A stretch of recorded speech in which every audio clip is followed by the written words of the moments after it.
Bueno, ya llegamos lamentablemente a la última sesión de la conferencia, ¿verdad? La hemos pasado muy bien, el tiempo pasa muy rápido, el tiempo pasa muy rápido. Y quisiera que vayamos a Romanos capítulo 10. Romanos capítulo 10.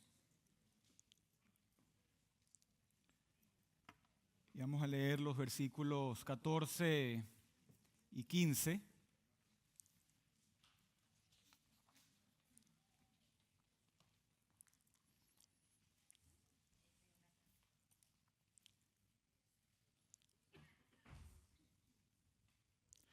Romanos capítulo 10, 14 y 15 dicen: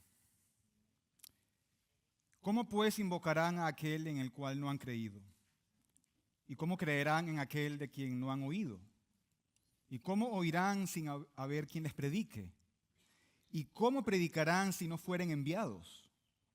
Como está escrito: cuán hermosos son los pies de los que anuncian la paz, de los que anuncian buenas nuevas. Amén. Oremos. Te damos gracias, Señor, por esta mañana, por esta última sesión. Gracias por la última sesión que oímos y por todas las lecciones prácticas y bíblicas que oímos. Oramos, Señor, ahora para que también bendigas esta predicación de tu palabra, bendigas a los que vamos a oír tu palabra, Señor, que tú seas glorificado y tu cuerpo sea edificado. Y oramos en el nombre de Jesús. Bueno, es una bendición reunirnos una vez más esta mañana, ¿verdad? Con este propósito vital de reflexionar sobre la unidad que tenemos en Cristo Jesús, ¿verdad? Un tema tan importante porque vivimos en un mundo tan fragmentado y lleno de divisiones. Y la unidad de la iglesia no es solamente un ideal, sino es una verdad bíblica profunda y debe ser una aspiración urgente para cada cristiano. Ya leímos nuestro texto de hoy, Romanos 10, 14 y 15. Y el tema que me asignaron esta vez es el gobierno de la iglesia, ¿verdad? El gobierno de la iglesia. Pero me quiero enfocar esta mañana en una pregunta central, ¿verdad? La pregunta central que quiero presentar esta mañana y que es crucial para nuestra comprensión de la unidad es: ¿quién debe predicar? ¿Quién puede predicar? ¿Verdad? En nuestro tiempo hay una multitud de respuestas a esa pregunta y muchas de ellas, al divergir de la verdad bíblica, contribuyen a la fragmentación en lugar de la unidad. Sin embargo, cuando leemos los estándares doctrinales históricos, nos ofrecen una respuesta clara y bíblica, ¿verdad? Como dijo el pastor, yo soy presbiteriano, y nuestra confesión es la confesión de fe de Westminster, con el catecismo mayor y el catecismo menor. Y en el catecismo mayor, la pregunta 158, dice la pregunta: ¿quién debe predicar la palabra de Dios? Y el catecismo responde y dice: la palabra de Dios debe ser predicada solamente por quienes están suficientemente capacitados, debidamente aprobados y llamados para tal oficio.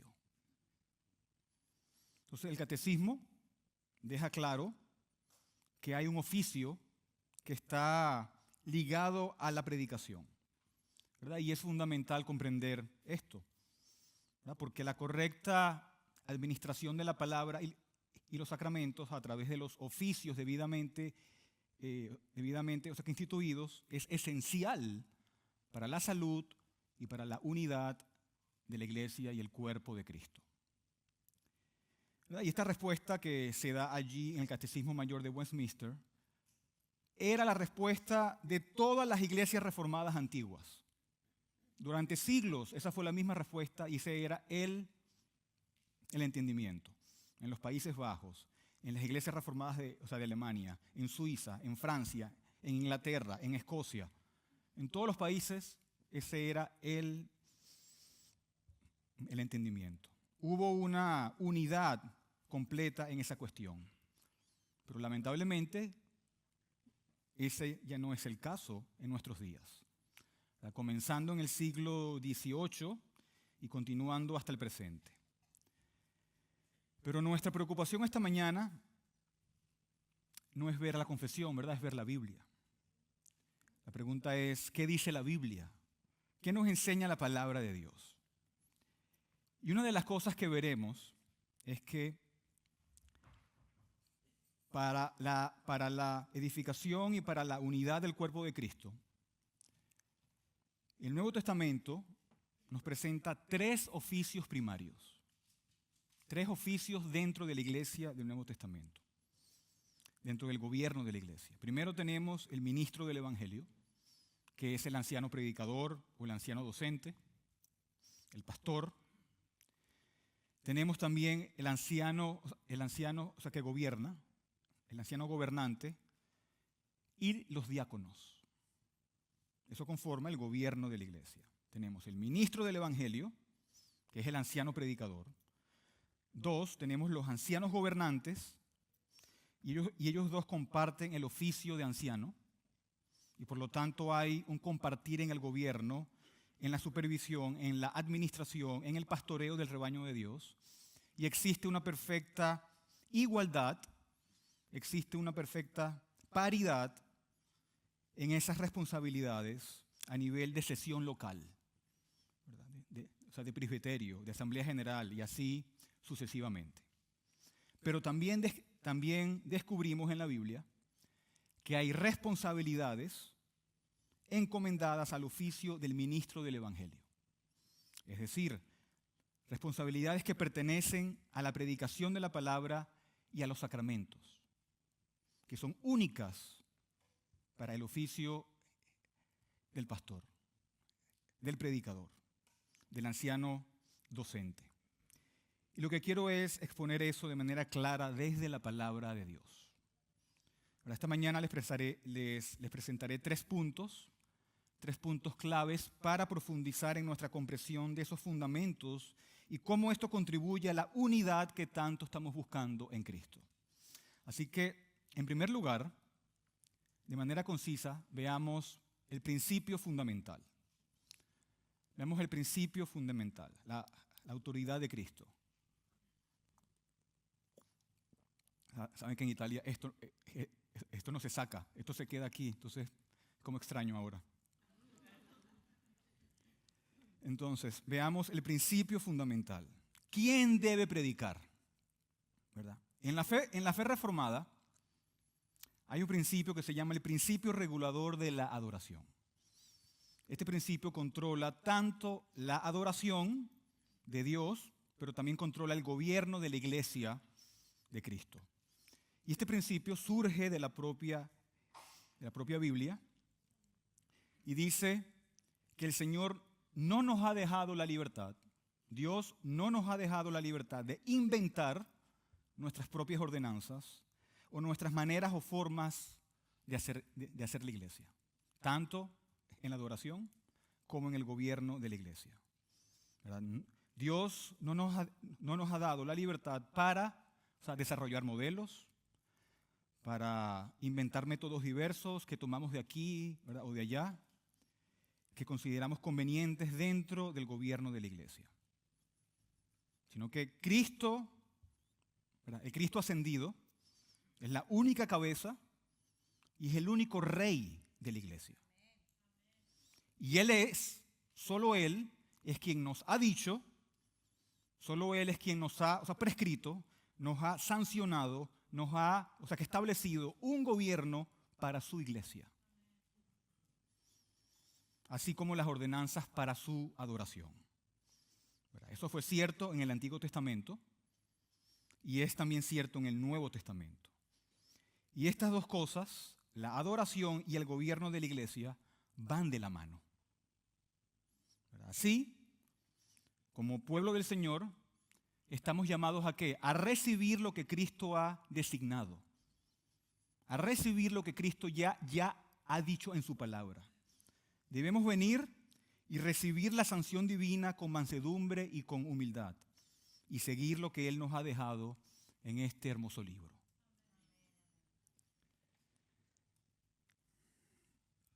Alguien dijo, un pastor dijo una vez, que la adoración de Dios y el gobierno de la iglesia son como gemelos siameses. ¿Verdad? En otras palabras, él veía que estas dos cosas se sostienen o caen juntas. Y aplicar este principio bíblico que lo regula todo, ¿qué nos hace? Nos impulsa a regresar a la Biblia. ¿Verdad? Y decimos, bueno, entonces necesitamos estudiar lo que la Biblia dice sobre el gobierno de la iglesia de Cristo. Y esto pone la prioridad ¿dónde? En la Biblia, en los principios bíblicos, en lugar del pragmatismo, que es hacer lo que funciona de manera humana. Pone la prioridad en lo que dice el texto bíblico, nos guste o no, en lugar de la conveniencia o lo que es más cómodo o lo que es más actual, más moderno o lo que nos guste más. ¿Verdad? Y creo que una de las cosas que ha llevado a tanta confusión es esa, es hacer las cosas como nosotros queramos en vez de ir a lo que el Señor ya nos dijo. ¿Verdad? Y al fin y al cabo la iglesia no posee un poder propio ni un poder independiente. El poder que ejerce no es absoluto ni capaz de crear por sí mismo. Es más, el poder de la iglesia solo es declarativo. La función de la iglesia es proclamar lo que Dios ya ha revelado en su palabra. ¿Verdad? Dicho de otro modo, todo lo que la iglesia puede y debe hacer es abrir la Biblia y comunicarla fielmente. Esto es lo que dice el Señor. ¿Verdad? La iglesia no puede crear nuevas leyes. La iglesia no puede imponer reglas por su cuenta. Su autoridad viene de Cristo y su misión es servirle, no gobernar por encima de su palabra. ¿Verdad? Por eso se ha dicho que el poder de la iglesia es ministerial. Está para ayudar y guiar según lo que Dios ya ha dicho, no para inventar lo que Dios no ha mandado. ¿Se acuerdan de Nadab y Abiú? ¿Verdad? Y Dios nos ha dado un principio fundamental que debe guiar cómo respondemos a las preguntas más importantes sobre la vida de la iglesia. ¿Verdad? Sobre todo aquellas que afectan la unidad del cuerpo de Cristo. Y ese principio, ¿cuál es? Es la supremacía y la suficiencia de la palabra de Dios para los asuntos de la iglesia, la adoración y el gobierno. La Biblia es nuestra única regla de fe y de práctica. Y con este principio en mente, entonces, la supremacía y la suficiencia de la palabra de Dios, podemos entender mejor la importancia de cómo Dios ha querido que su palabra sea entonces proclamada. ¿Verdad? Y eso nos lleva al oficio entonces de la predicación.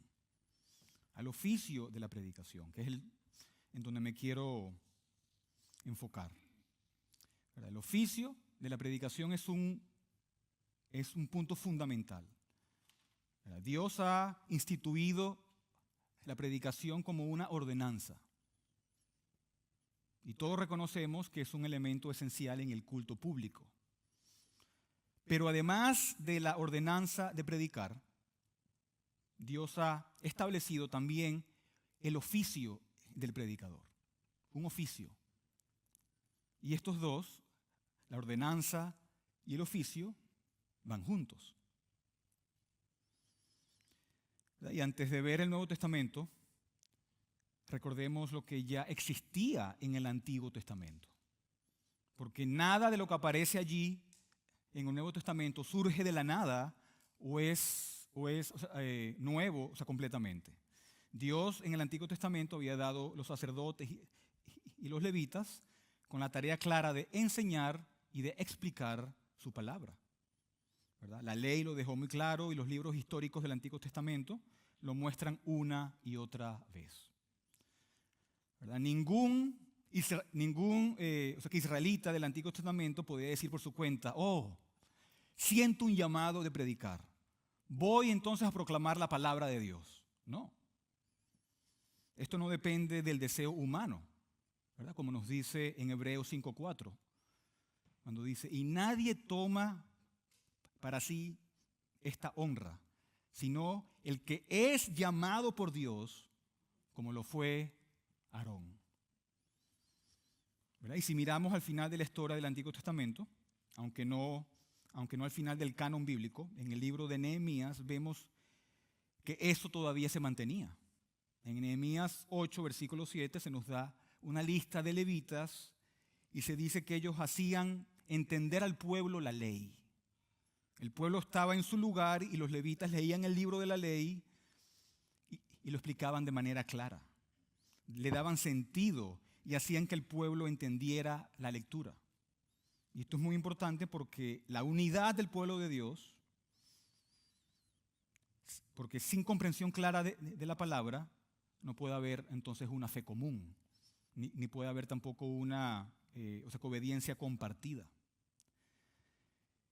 Y podríamos ver muchos otros pasajes también, pero lo esencial es esto. Es que aunque el sistema ceremonial del Antiguo Testamento ha sido cumplido en Cristo, incluso dentro del mismo Antiguo Testamento ya se anunciaba el reemplazo que tendría lugar en la iglesia del Nuevo Pacto, del Nuevo Testamento. Por ejemplo, Jeremías 3, versículo 15 nos dice, y os daré pastores según mi corazón, que os apacienten con ciencia y con inteligencia. Y también pasajes como Isaías 66, 21, que hablan de cómo Dios levantaría siervos que ocuparían un papel equivalente al de los escribas y levitas. Pero ahora, al servicio del nuevo pacto. Incluso el mismo Jesús hace referencia al oficio del Nuevo Testamento, utilizando términos como el de escribas en el Evangelio de Mateo. Y también debemos recordar que Jesús mismo fue designado por Dios para predicar. Jesús lo dijo una y otra vez. Fue ungido para proclamar el Evangelio del reino. Y al ascender, recibió y derramó el Espíritu Santo sobre la iglesia, repartiendo dones y estableciendo a otros para que continuaran la misma función de predicación. Ahora, el oficio de la predicación en el Evangelio es, por lo tanto, una continuación del ministerio de Cristo. Y quiero guiarlos ahora a través de varios textos bíblicos para que esta verdad quede profundamente grabada en nuestros corazones y mentes.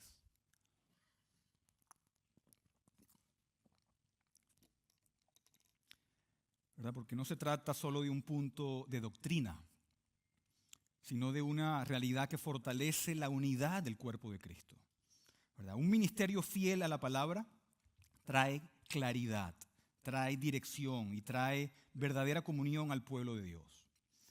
Así que, por ejemplo, en 1 Timoteo 5:17, allí se distingue claramente dentro del oficio de los ancianos. Allí dice, los ancianos que gobiernan bien sean tenidos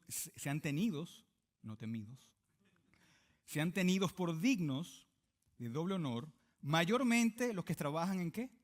En predicar y enseñar.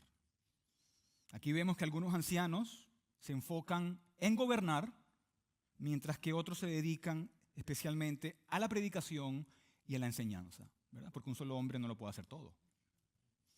Y ambos ministerios son complementarios, cada uno con su función específica. Y esta idea también aparece en Hebreos 13, versículo 7, cuando dice, acordaos de vuestros pastores que os hablaron la palabra de Dios, considerad cuál haya sido el resultado de su conducta e imitad su fe. ¿Verdad? Y cuando comprendemos esto, podemos dar entonces un paso más y enfocarnos en lo que hace único al oficio de la predicación.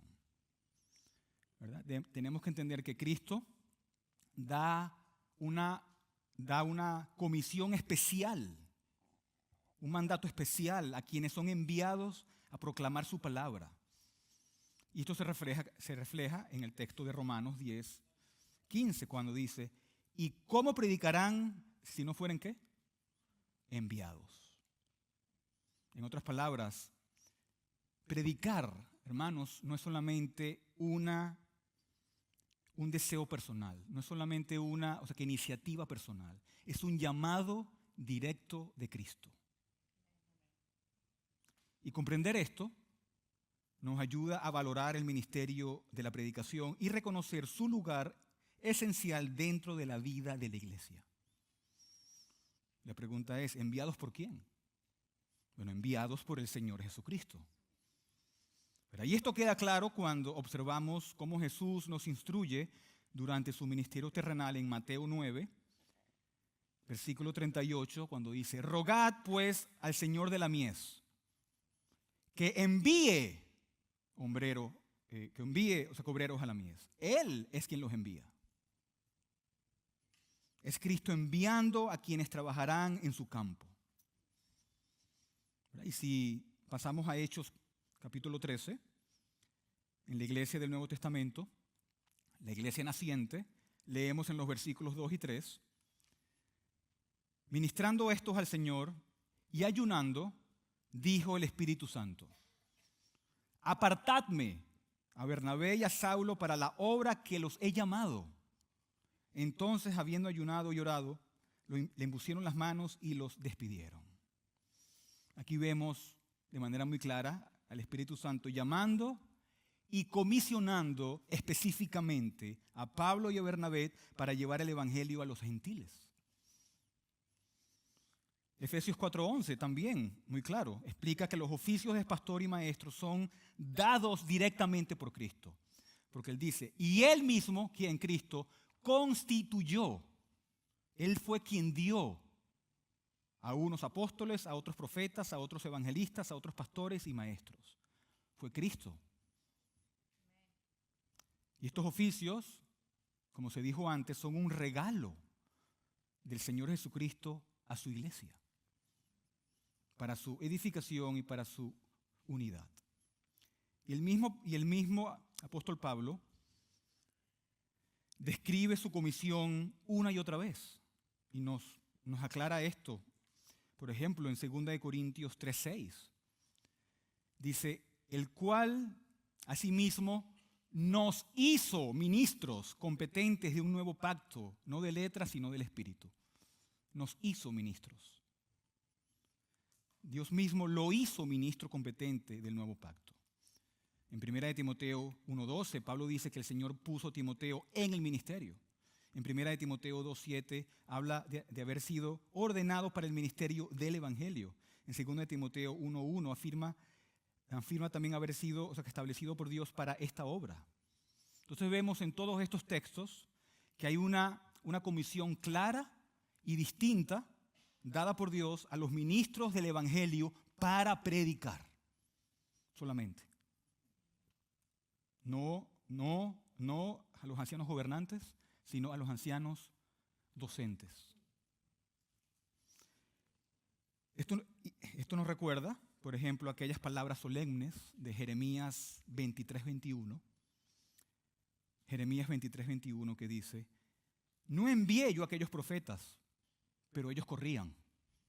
Yo no les hablé, mas ellos profetizaban. Wow. Donde Dios advierte contra los que corren sin ser enviados, contra los que hacen cosas sin que Él les haya dicho. Es una gran presunción tomar para sí la responsabilidad de proclamar la palabra sin haber sido comisionado por el Señor. ¿Verdad? En 2 Timoteo 4:3, Pablo advierte que en los últimos tiempos las personas se amontonarán y habrá maestros conformes a sus propios deseos. Maestros que no han sido enviados por Cristo, sino buscados, sino que están allí según los gustos humanos. ¿Verdad? El gran teólogo John Murray, comentando sobre Romanos 10:15, él dice sobre el ministro, que es la persona sobre la cual Dios ha puesto su mano. Entonces vemos que hay una clara comisión dada por Dios a quienes predican. Por eso cuando alguien piensa, quiero predicar, La pregunta que debemos hacer no es si tiene buenas intenciones o el don para hacerlo. La pregunta es, ¿te ha enviado Cristo? ¿Te ha enviado Cristo? ¿O estás corriendo por tu propia cuenta? Aquí pasamos al punto número 2. Hay también una responsabilidad distinta asociada con el oficio de predicar. Hay una responsabilidad distinta del oficio de predicar. En Efesios 3, versículo 8, Pablo dice, a mí,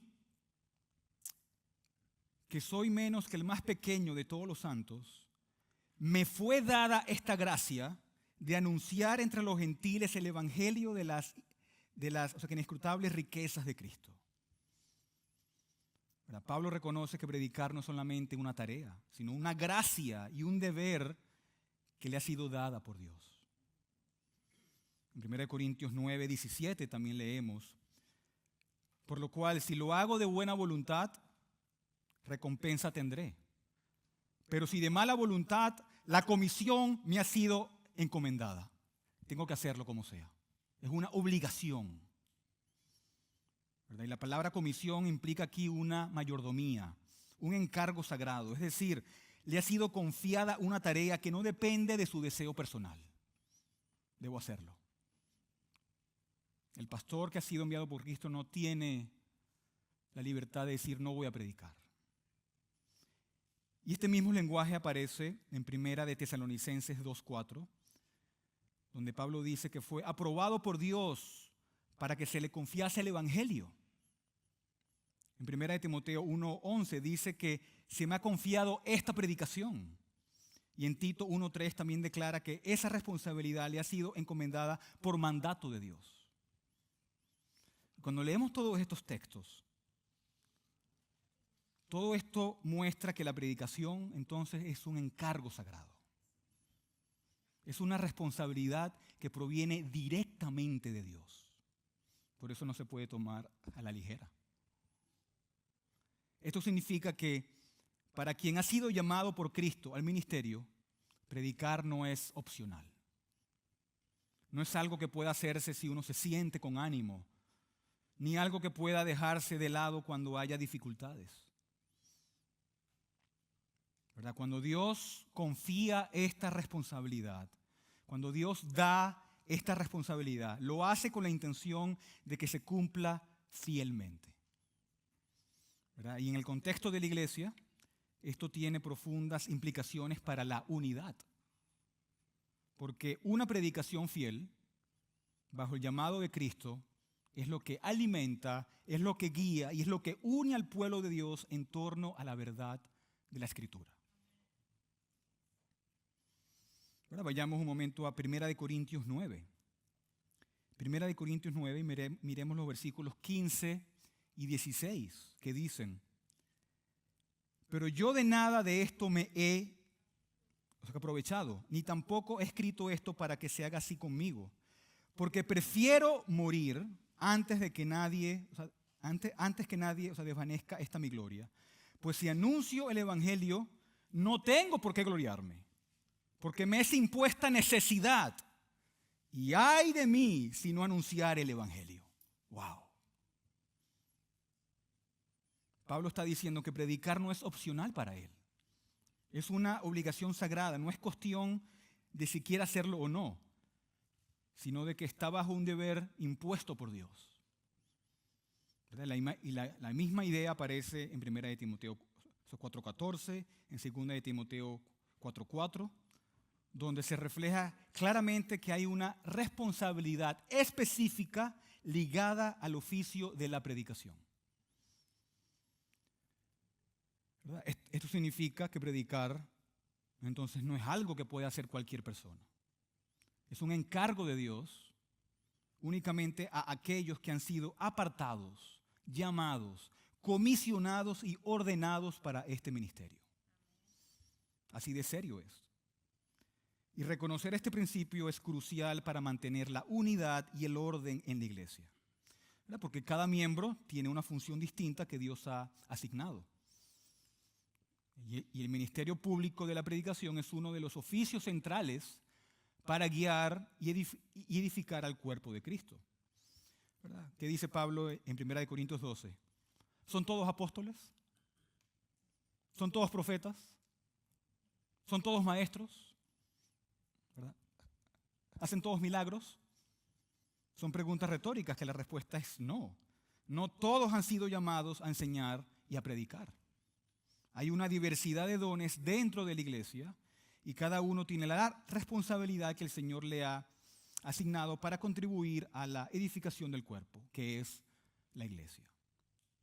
Y esta distribución de dones y oficios es uno de los medios por los cuales Dios mantiene la unidad y la salud espiritual de su pueblo.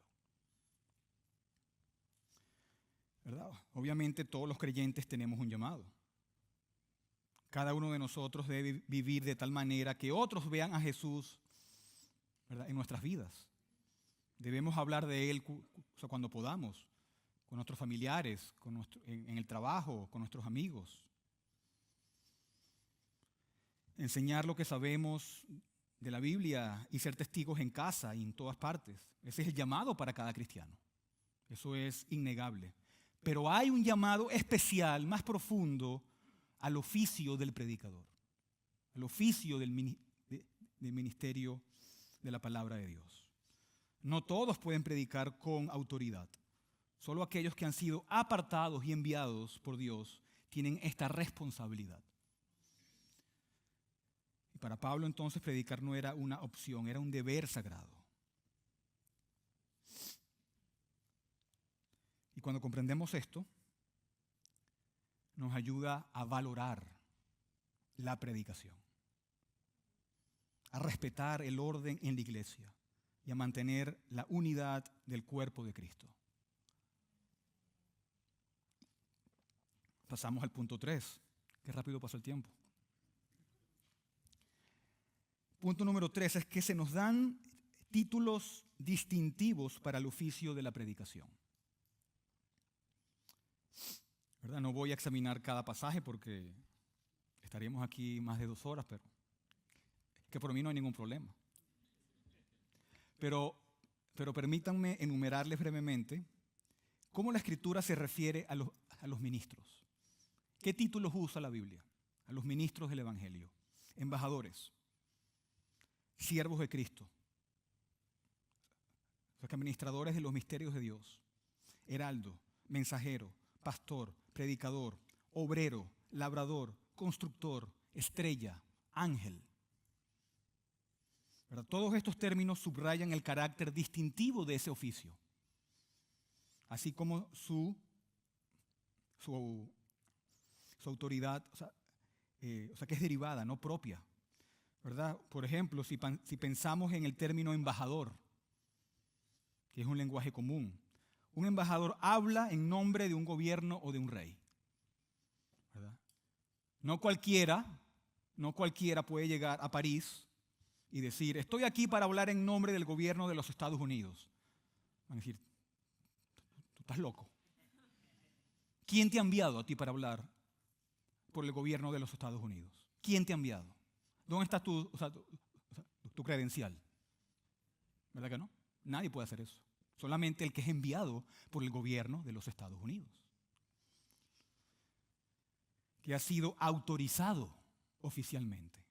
Del mismo modo, en la iglesia no cualquiera puede hablar en nombre de Cristo, como en el oficio de un predicador.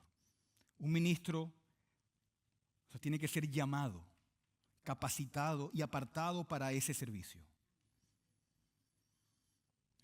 La autoridad del embajador y del ministro depende del oficio que se le ha conferido, no de su deseo personal.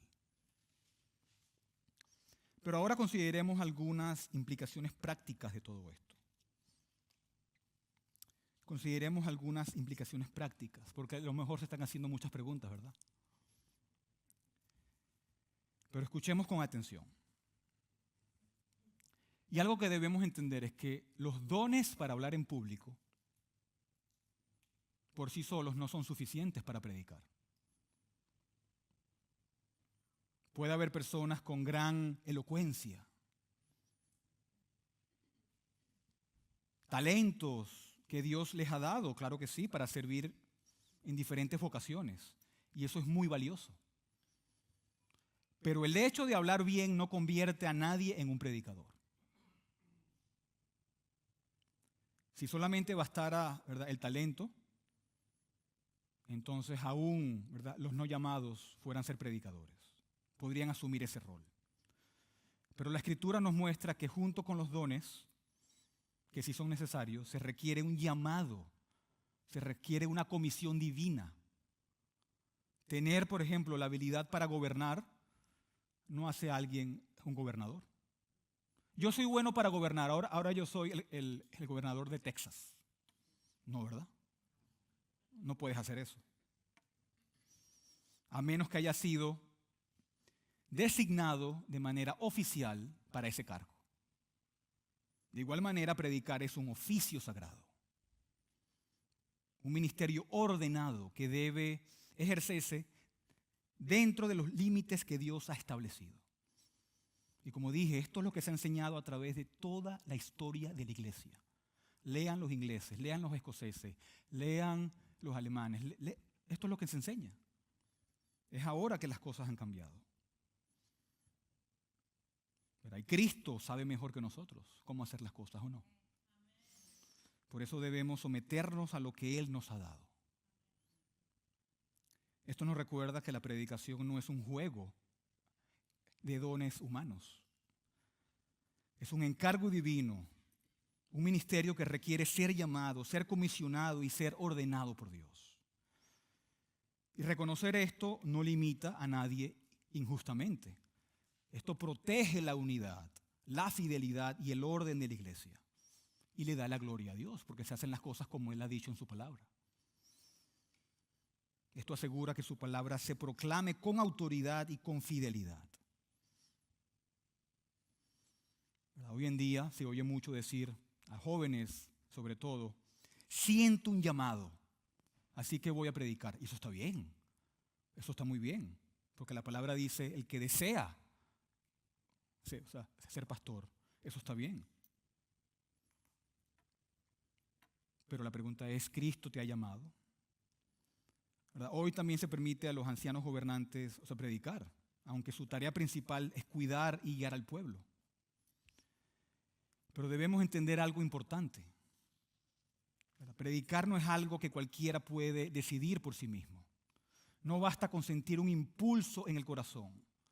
La predicación requiere un llamado. La predicación requiere preparación y requiere autoridad de Dios. Porque no estoy predicando mi palabra, estoy predicando ¿qué? La palabra de Dios.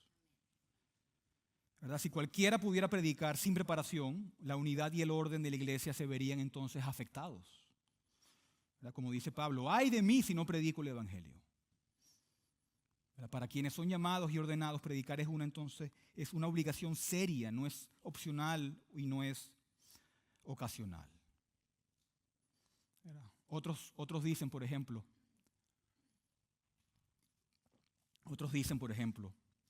ok, la solución es en hacer una distinción entre predicar y exhortar. Cuando un ministro predica, lo llamamos predicación. Y cuando un hombre lo hace, o cuando lo hace, ¿verdad?, un anciano gobernante, lo llamamos exhortación. El problema con esto es que se trata de una distinción sin diferencia. Una rosa, aunque le pongamos otro nombre, sigue teniendo el mismo aroma. De manera similar, en la predicación, la exhortación es parte del acto de la predicación.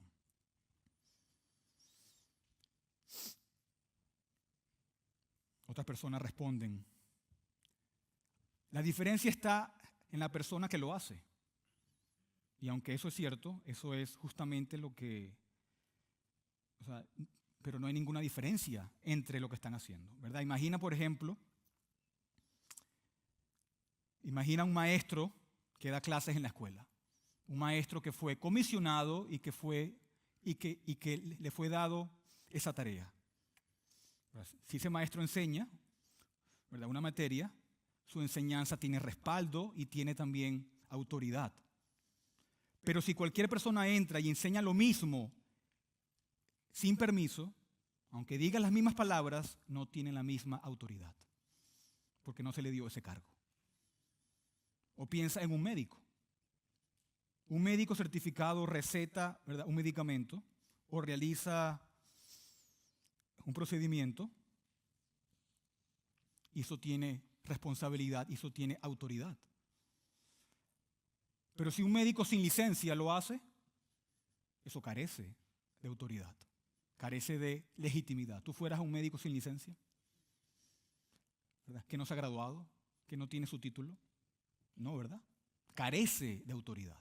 No ha sido enviado ni ha sido comisionado para ser médico.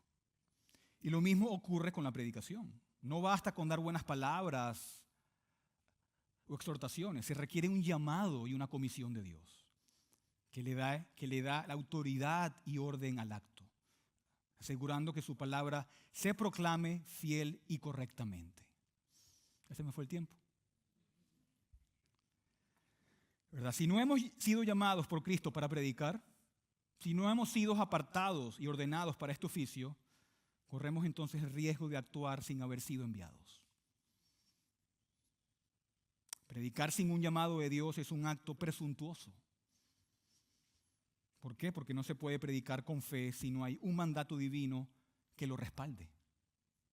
Y todo lo que no se hace por fe es pecado. ¿Verdad? No podemos actuar en fe sobre lo que no ha sido revelado en la palabra de Dios. Ahora, por ejemplo, si tenemos un bautizo y no hay agua, no podemos decir, bueno, vamos a usar la Coca-Cola, vamos a usar aceite. No podemos. ¿Por qué? Porque Dios ha dicho, usen agua. No podemos cambiarlo. Él lo ha establecido. De la misma manera, predicar sin un llamado y una comisión de Cristo no tiene autoridad ni respaldo espiritual. Debemos actuar siempre conforme a lo que Dios ha revelado, confiando en su palabra y su orden. ¿Y qué dice esto para nosotros? ¿Qué debemos hacer nosotros en cuanto a esto? Bueno, Mateo 9:38, debemos orar y rogar al Señor que envíe obreros a la mies, ¿verdad? A la cosecha. Debemos orar para que el Señor envíe más predicadores, que levante más predicadores en Laredo, en Texas, en Estados Unidos, en Europa, en África, en Asia y en todas partes.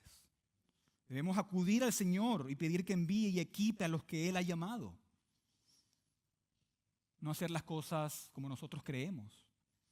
No poner a cualquiera que predique, sino a esperar en el Señor, a confiar en el Señor. Y Él hará su obra.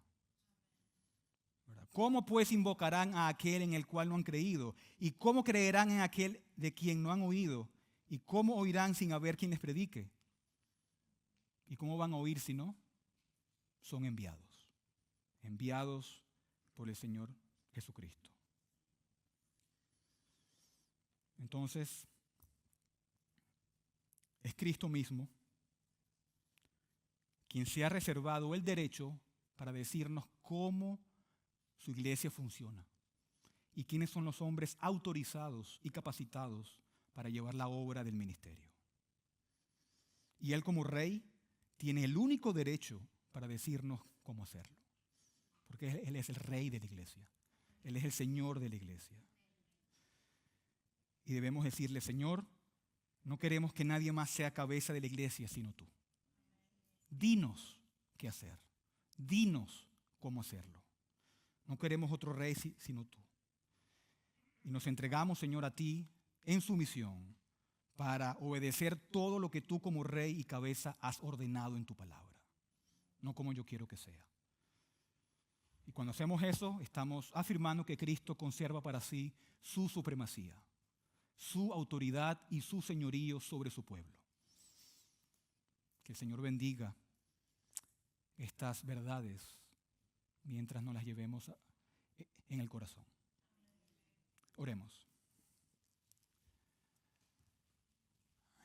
Te damos gracias, Señor, por tu palabra, porque tú nos has dejado todo lo que necesitamos para saber cómo cómo adorarte y cómo gobernar tu iglesia y quiénes son los capacitados para predicar de manera oficial en tu iglesia, Señor.